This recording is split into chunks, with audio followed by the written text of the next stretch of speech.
नमस्कार। एक नया टॉपिक शुरू करते हैं आज। अभाज्य गुणनखंड। अभाज्य गुणनखंड क्या होते हैं, इनकी सहायता से हम साथ में ये भी पता कर सकेंगे कि अभाज्य संख्याएं कौन कौन सी होती है। तो एग्जाम्पल के द्वारा हम समझते हैं कि अभाज्य गुणनखंड क्या होते हैं, इनका क्या उपयोग है, किन किन विधियों में ये कहाँ कहाँ काम आ सकते हैं और इनके द्वारा अभाज्य संख्याएं हम कैसे ज्ञात करना सीख सकते हैं। तो एक एग्जाम्पल के द्वारा अपने सीखते हैं कि अभाज्य गुणनखंड क्या होते हैं, कैसे निकाले जाते हैं। तो सबसे पहले अपने एक उदाहरण लेते हैं। जैसे कोई संख्या लेते हैं अपने 18। अपने 18 के अभाज्य गुणनखंड कैसे ज्ञात करते हैं ये सीखते हैं कि 18 के अभाज्य गुणनखंड।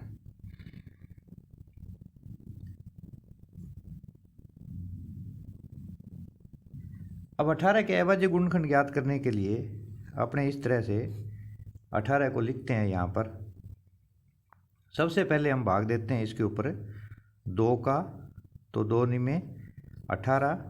अब 9 के ऊपर 2 का भाग जाता नहीं है तो 3 का देते हैं, 3 3 9 और फिर 3 का भाग देते हैं, 3 एकम 3।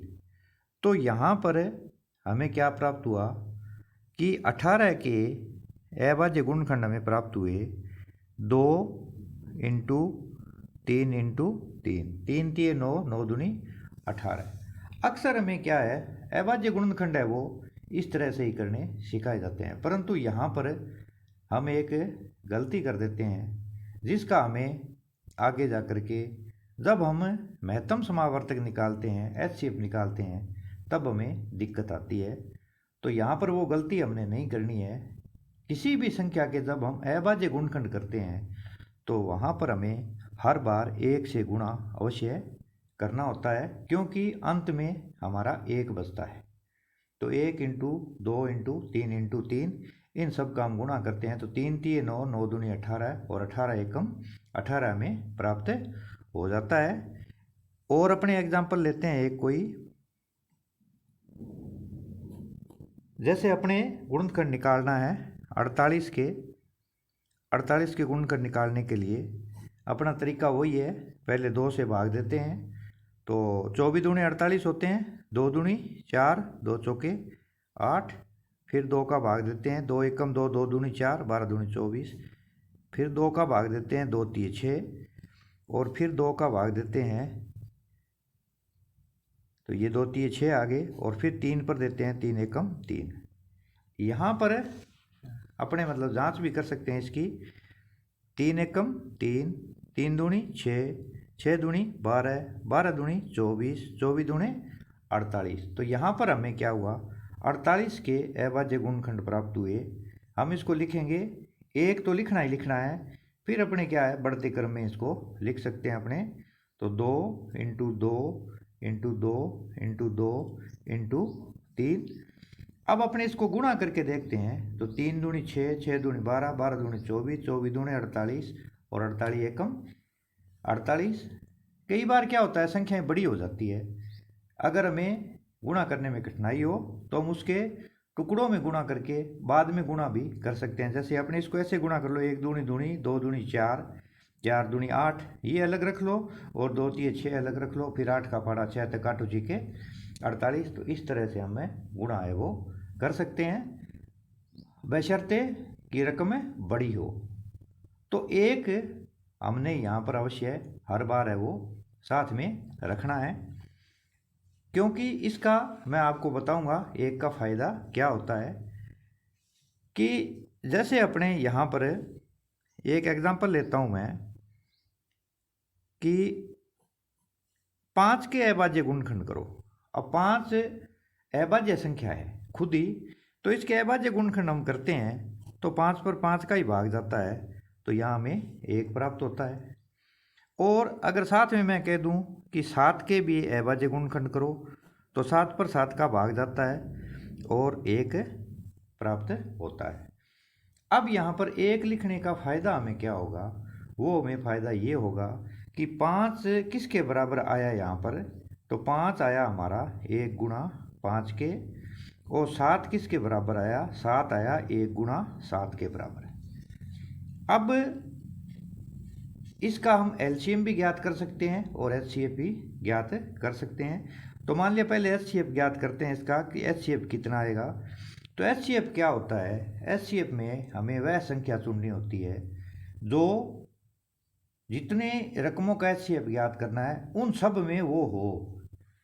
तो यहाँ पर हम क्या करते हैं, कई बार एचसीएफ में अगर हम 1 से गुणा करेंगे तो यहाँ पर एचसीएफ का चयन करने में या एचसीएफ ज्ञात करने में जो संख्या चयन करनी है उसमें गलती करने की संभावना है वो नए के बराबर हो जाएगी।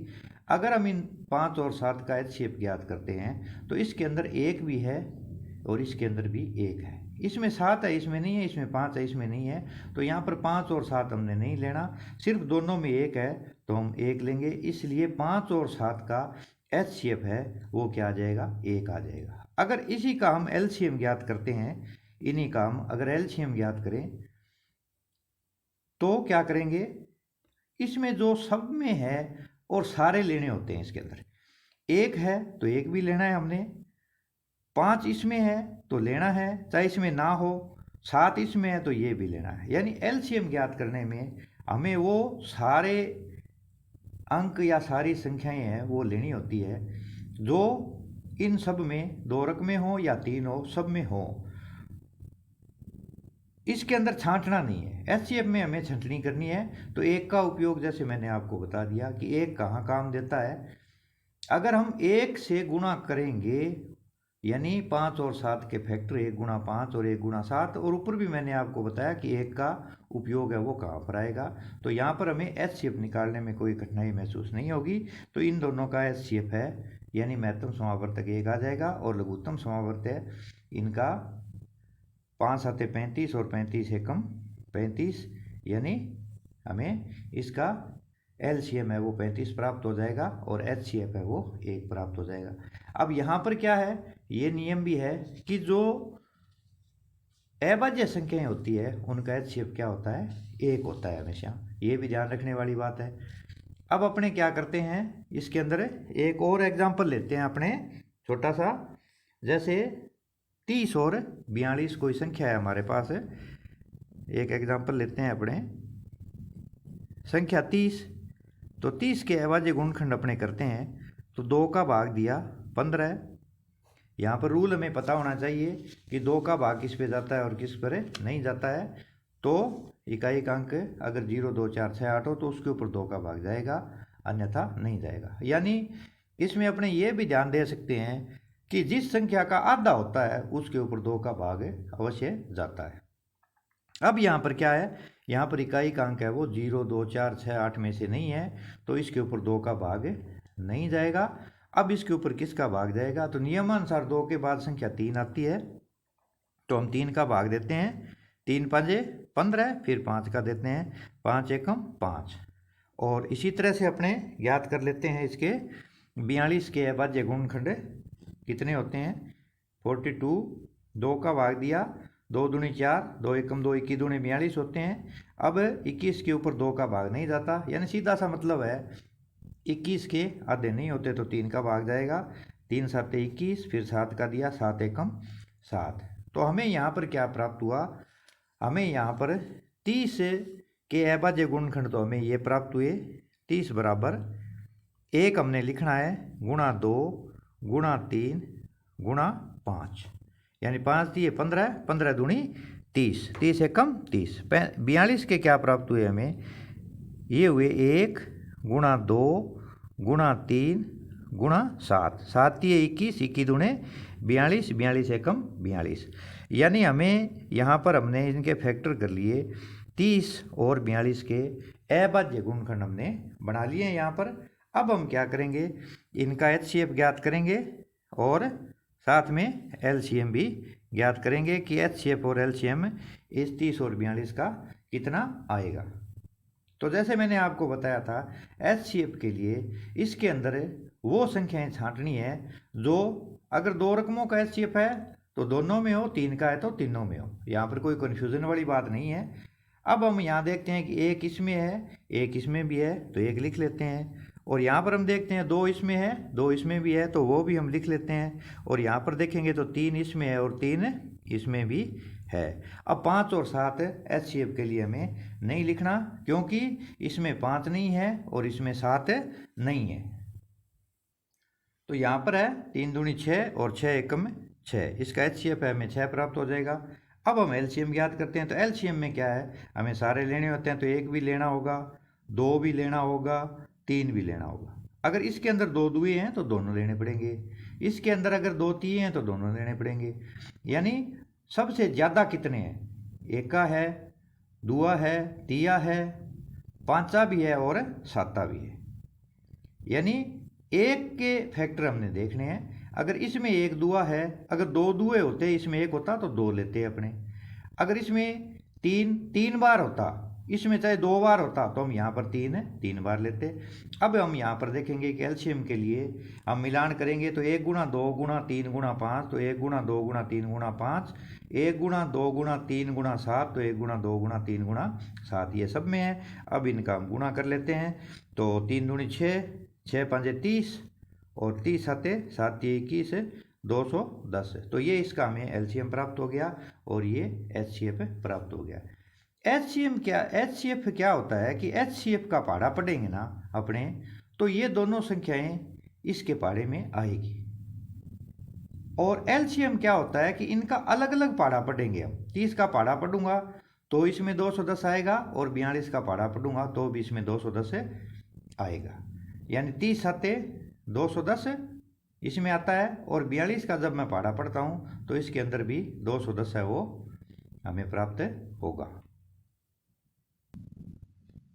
तो यहाँ पर हमने क्या सीखा, इस टॉपिक में अभाज्य गुणनखंड ज्ञात करना सीखा। अब इसके साथ ही हमें एचसीएफ और एलसीएम निकालना भी सीख चुके हैं। यहाँ पर एक लेना भी सीख चुके हैं कि एक हम लेंगे। तो यहाँ पर अब हमें क्या पता चला कि अभाज्य संख्याएं क्या होती है। अभाज्य गुणनखंड में से ही हमें अभाज्य संख्याएं हैं वो छांट सकते हैं। अब अभाज्य संख्याएं क्या होती है कि जो हम यहाँ पर भाग देना स्टार्ट करते हैं, बाहर रखते हैं, वो सारी क्या होती है, अभाज्य संख्याएं होती है। तो पहले 2 का, फिर 3 का, और 3 के बाद 4 का नहीं होता, क्योंकि 4 के ऊपर 2 दूनी 4 भाग जाता है, इसलिए 4 नहीं लेना होता। और 2 3 5, 5 के बाद 7, 7 के बाद 8 भी नहीं है, क्योंकि 2 चौके 8, 4 दूनी 8, 9 भी नहीं है, 3 3 9, 10 भी नहीं है, 2 5 10, 5 दूनी 10। इसके बाद में कौन सी होती है, 11, 11 के बाद फिर 13, dot dot dot and so on, इस तरह से लगातार है वो अभाज्य संख्याएं हमारी चलती रहती है। तो अभाज्य गुणनखंड की सहायता से हम एचसीएफ निकाल सकते हैं, एलसीएम निकाल सकते हैं। और जो साइड में जब हम भाग देते हैं जो संख्याएं, यानी यहाँ पर अभाज्य संख्याओं का मतलब क्या है कि इनके आगे गुणा के रूप में कोई टुकड़े नहीं हो सकते। और हमने इसमें क्या सीख सकते हैं, हमें ये एक लगाने का मतलब क्या है कि जितनी भी अभाज्य संख्याएं होगी उनका एचसीएफ 1 होता है, और एलसीएम उन संख्याओं का गुणा होता है। यानी अभाज्य संख्याओं का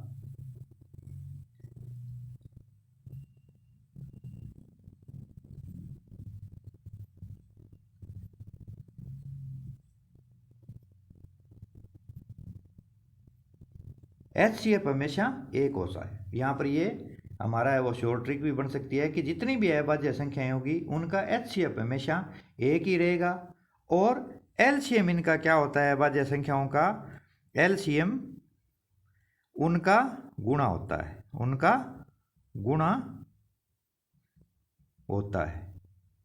यानी यहाँ पर हमने ये भी साथ में सीख लिया कि अभाज्य संख्याओं का एचसीएफ हमेशा 1 होगा, और अभाज्य संख्याओं का एलसीएम उन संख्याओं का गुणा होता है। तो एलसीएम और एचसीएम का प्रयोग, एलसीएम का प्रयोग हम कहाँ पर करते हैं, भिन्न जो बटे वाली संख्याएं होती है उनको जोड़ने में हमें वो एलसीएम का प्रयोग करते हैं। इनका उपयोग है वो बहुत अच्छी तरह से। अगर हमें एलसीएम निकालना नहीं आता है तो हम क्या है, बटे वाली संख्याओं का जोड़ घटाव जब करते हैं तो उनमें हमें कठिनाई उत्पन्न होती है। वैसे वैदिक विधि के द्वारा भी हम कर सकते हैं, परंतु एलसीएम वाली विधि भी है वो आसान है, इसमें कोई दिक्कत वाली बात है नहीं है। तो यहाँ पर हमने कितनी बातें सीखी कि अभाज्य गुणनखंड ज्ञात करना सीखा, उन अभाज्य गुणनखंडों के द्वारा हम एचसीएफ और एलसीएम निकालना सीखा। और एक बात हमेशा याद रखनी है कि हर संख्या बार में जब अपने फैक्टर करते हैं तो उसमें हमने एक हर अभाज्य गुणनखंड जिस भी संख्या का निकालते हैं उसमें एक का प्रयोग हमने करना है, ताकि हमें जब एचसीएफ निकालते हैं तो उसमें कोई कठिनाई नहीं आए। और जो ये साइड में जो लिखी हुई होती है हमारी ये सारी क्या होती है, अभाज्य संख्याएं होती है। और एचसीएफ हमेशा उनका एक होता है और एलसीएम हमेशा अभाज्य संख्याओं का गुणा होता है, सभी का नहीं होता, सिर्फ अभाज्य संख्याओं का एलसीएम उनका गुणा होता है, अन्य का नहीं होता है। तो इसका हमें खास ख्याल रखना है और इसके ऊपर अच्छी तरह से ध्यान देना है। तो आज के टॉपिक में हमने पढ़ा कि अभाज्य गुणनखंड क्या होते हैं, इससे क्या क्या विशेषताएं हैं, क्या क्या चीज़ें हम इसकी आसानी से गणित में निकाल सकते हैं। इसी के साथ आज का ये टॉपिक यहीं पर समाप्त होता है। धन्यवाद।